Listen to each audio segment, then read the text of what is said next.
بسم الله الرحمن الرحیم. د افغانستان د الکترونیکي زده کړو څارونکو سلامونه، وخت مو په خیر، ستړي مشئ. زه سعید صافی یم، د افغانستان د الکترونیکي زده کړو د ژورنالیزم د برخې استاد. زموږ نن دریم لوست دی. په دریم لوست کې موضوع مو ده د ژورنالیست پیژندنه. لومړی راځو، ژورنالیست څوک دی؟ هغه څوک چې د ژورنالیزم په اړه له ځانګړو زده کړو وروسته په دغه ډګر کې کار کوي او ژورنالیستیکو اصولو ته ژمن پاتې شي، همدغه ژورنالیست دی. هغه څوک چې د ژورنالیزم په اړه له ځانګړو زده کړو وروسته د ژورنالیزم په ډګر کې کار کوي او ژورنالیستیکو اصولو ته ژمن پاتې شي، همدا ژورنالیست دی. د ژورنالیستیک اصول به وروسته وپېژنو چې دغه ژورنالیستیک اصول کوم دي. د ژورنالیست دندې څه شی دي؟ ژورنالیست د اطلاعات، معلومات، خبرونه، ښوونه روزنه او نورې برنامې د رسنیو له لارې خلکو لپاره چمتو کوي. هغه چې د خلکو اړتیاوې ژورنالیست یې ورته له رسنیو له لارې پوره کوي. ژورنالیستیک اخلاق له ټولو لپاره اړین دي. ژورنالیستیک اخلاق له نورو اخلاق سره څه فرق کوي؟ مثلا د نورو اخلاقو لپاره یو ټول منلی تعریف نشته دی. په امریکا کې یوه نیمه لوڅې نجلۍ ګرځي. که چیرې دغه چاره پښتنه ټولنه کې ترسره شي نو خلکو ته د زغم وړ نه ده او نه ترسره کیدی شي، ځکه د دې ځای او له هغه ځای اخلاق ډېر فرق سره کوي. خو ژورنالیستیک اخلاق بیا د ټولو لپاره یو شانتي دي. د امریکایي او افغان ژورنالیست لپاره اخلاق همدا ژورنالیستیک اخلاق دي چې هغوی هم عملي کوي او دوی هم عملي کوي. د ټولو لپاره یو شان دي. ځینې به یې ترې ووایو، دندې ته پر وخت حاضرېدل د هر ژورنالیست لپاره مکلف دی. هر ژورنالیست چې باید خپلې دندې ته پر وخت حاضر شي، دا له هغه تر ټولو مهم اخلاق دی چې دا باید خپلې دندې ته پر وخت حاضر شي. 8 بجې دنده شروع کېږي، باید د 8 بجې په دفتر کې حاضر وي. نوبت مراعاتول. زیاتره خبري غونډو کې موږ ګورو چې ځینې خبریالان نوبت نه مراعاتوي، د نورو په خبرو کې رالویږي. که چیرې یو خبریال خبرې کوي یا پوښتنې کوي له یو چارواکي څخه او تا ته په پوښتنه پیدا شي، نو هغه وخت دا پوښتنه ځان سره نوټ کړه او کله چې د نوبت رالی همغه وخت یې وکړه، نه دا چې د بل چا پوښتنه کې راولویږي چې دا چاره خلکو ته ستا غیر مسلکي معلومیږي. بل د خلکو پارونې څخه ډډه کول. د خلکو پارونې څخه څنګه ډډه کول؟ مثلا یو ځای کې مظاهره کیږي، یو خبریال دی چې مظاهرې ته ناوخته رسیږي، دته داسې نه ده په کار چې خلک بیا راوپاروي او مظاهرې ته چې تشویق یې کړي چې تاسې بیا مظاهره وکړئ او زه شاټونه اخلم یا څو ویډیو کلیپونه اخلم. دا چاره غیر مسلکي ده. ځای ته خبري موضوع چې چیرته ترسره کیږي هغه ځای ته ځان په وخت ورسوه. چیرته په وخت ونه رسېدلې د بل ملګري څخه د مواد واخله، خو نه دا چې خلک بیا مظاهرو ته وپاروي. د چا د شخصیت سپکاوی نه کول. باید د هیچا ژورنالیست باید د هیچا د شخصیت سپکاوی ونه کړي، باید د ټولو شخصي حریم ته درناوی ولري. دا یو څو ژورنالیستیک اخلاقو چې موږ وویل، نور هم شته دي، خو همدا یې ضروري او اړین دي.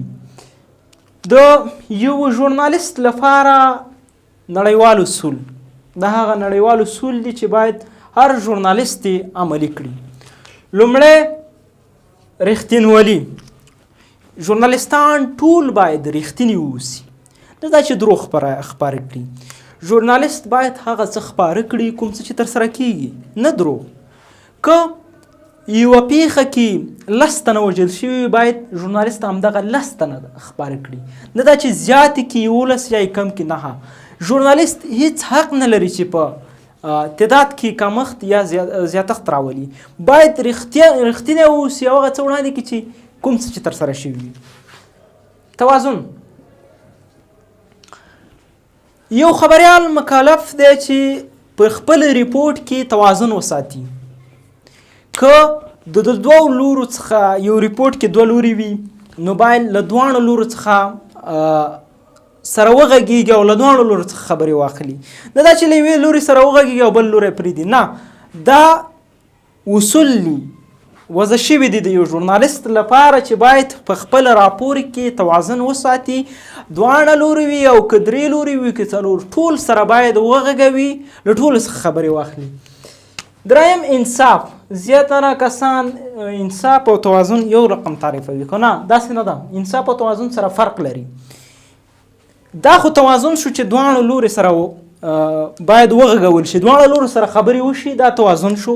دواړو لورو سره خبرې وشولې، دلته باید انصاف هم مراعات شي، دواړو لورو سره باید یو شان خبرې وشي، نه دا چې د یو سره خبرې کمې وشي بل سره زیاتې، او نه داسې چې په ریپورټ کې د یوې لورې خبرې زیاتې خپرې شي او له بلې کم.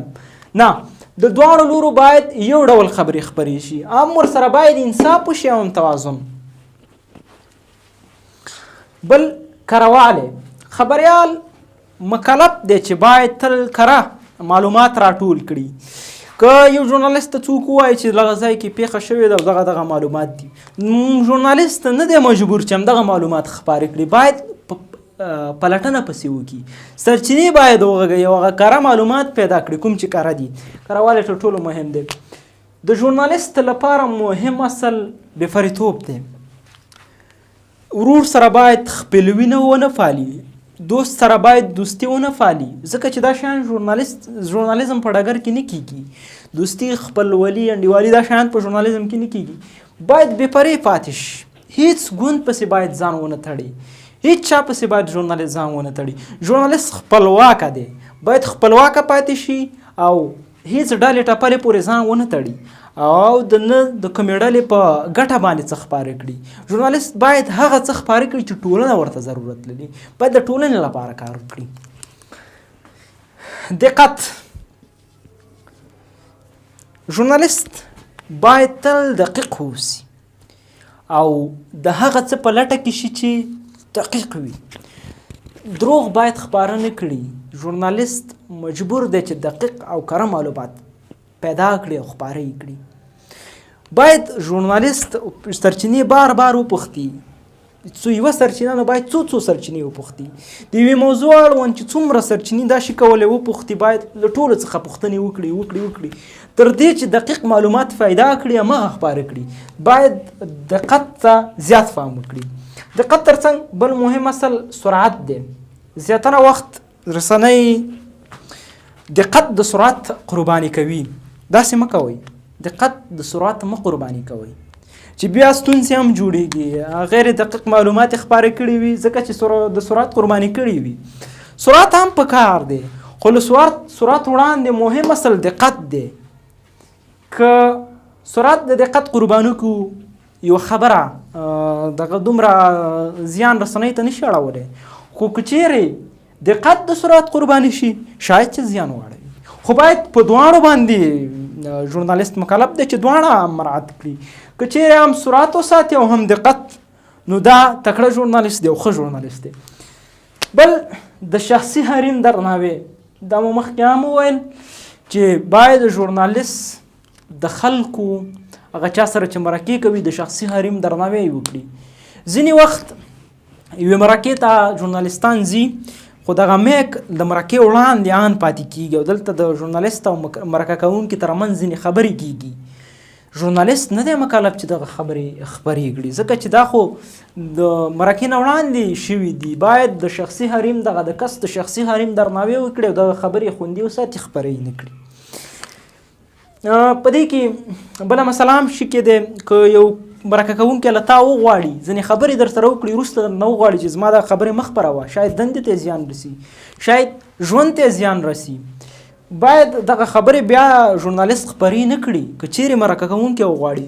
او بله خبره، که چیرې دغه خبرې چې مرکه کوونکي کړي وي وروسته غواړي چې ژورنالیست یې خپرې نه کړي او ژورنالیست پوه شي چې دغه خبرې که چیرې زه خپرې کړم د ټولنې په ګټه دي، نو بیا یې خپرې کړه.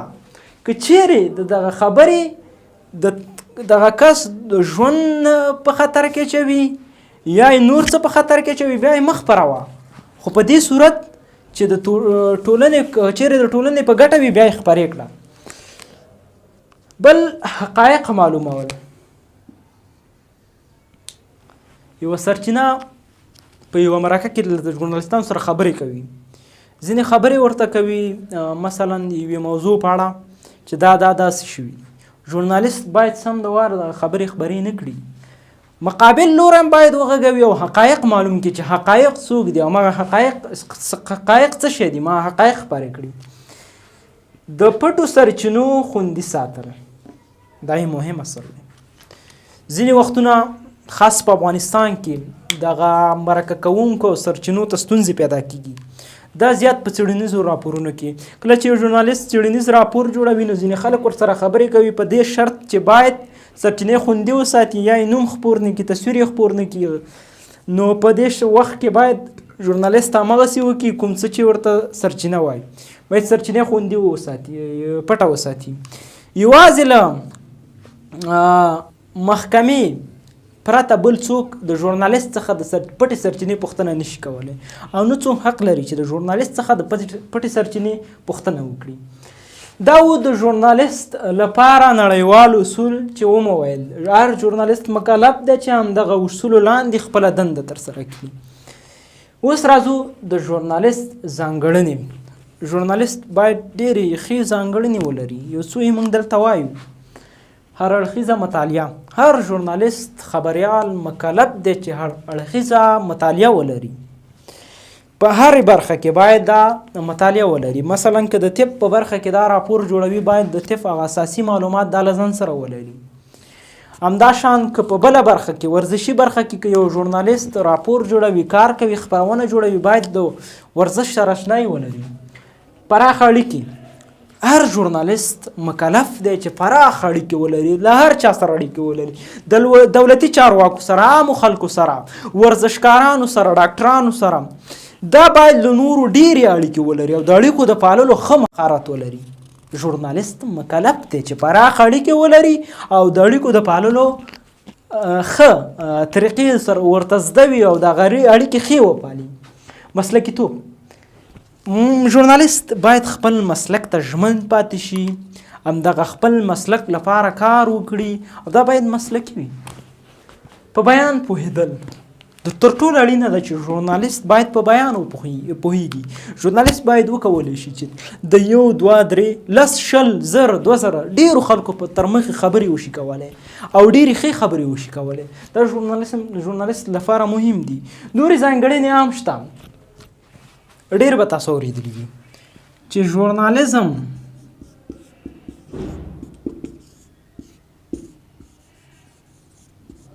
د خلکو او حکومت ترمنځ د پولې حیثیت لري.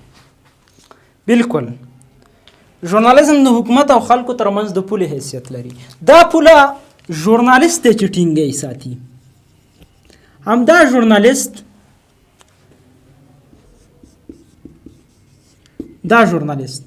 چې دا پوله د حکومت او خلکو ترمنځ ټینګه ساتي، دا د خلکو غوښتنې، ستونزې، مشکلات تر حکومت رسوي او همداشان د حکومت لاسته راوړنې، پرمختګونه او د خلکو لپاره زیار تر خلکو رسوي. نو ژورنالیزم دی چې د حکومت او خلکو ترمنځ د پولې حیثیت لري او دا پوله ژورنالیست ټینګه ساتي. نننی درس کې مو وویل ژورنالیست مو وپېژند، د ژورنالیست دندې او همداشان ژورنالیستیک اخلاق، د ژورنالیست لپاره نړیوال اصول او ژورنالیست ځانګړنې. له تاسې ټولو مننه چې زموږ دا ویډیو مو تر پایه وکتله. له موږ سره اوسئ. انشاءالله موږ درته په ژورنالیزم کې قدم په قدم ځو وړاندې او مکمل ژورنالیزم سره مشنا کوو. له تاسې مننه.